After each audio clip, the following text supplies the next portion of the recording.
अस्सलामुअलैकुम, आप देख रहे हैं जियो लाव HD TV और मैं हूं सलीम ताहिर। एक नज़र डालते हैं आज की न्यूज़ पर।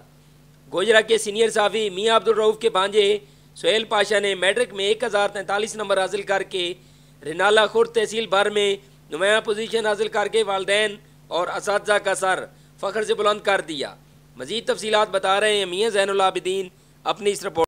जी बिल्कुल, गोजरा के सीनियर सहाफ़ी मियां अब्दुल रऊफ़, वाइस चेयरमैन मजलिस आमला press clubs unity of Punjab Pakistan, bureau chief रोज़नामा सूरत हाल गोजरा और bureau chief Punjab 99 GN news के भांजे मोहम्मद पाशा सुहेल ने मैट्रिक में 1043 नंबर हासिल करके रेनाला खुर्द तहसील भर में नुमाया पोजीशन हासिल की है।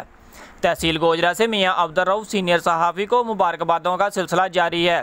गोजरा की सहाफ़ी बरदरी, जिनमें मियां ज़ैनुल आबिदीन, जुल्फ़कार भट्टी, मलक नज़ीर अहमद, हाजी काशिफ, ज़ाहद अब्बास और दीगर सहाफ़ियों ने सुहेल पाशा से मुलाकात करके मुबारकबादें दी और नेक ख्वाहिशात का इजहार किया। सहाफ़ी बरदरी के अलावा शहर भर की सियासी और समाजी शख्सियत ने भी मुबारकबादें दी। सुहेल पाशा ने मीडिया से गुफ्तगू करते हुए बताया, ये मेरे वालिदैन और मेरे असातिज़ा की मेहनत का नतीजा है और मैं आइंदा भी पूरे जोश व जज्बे के साथ अपनी पढ़ाई जारी रखूँगा। कैमरा टीम के साथ मियां ज़ैनुल आबिदीन, जियो लावा न्यूज़ गोजरा।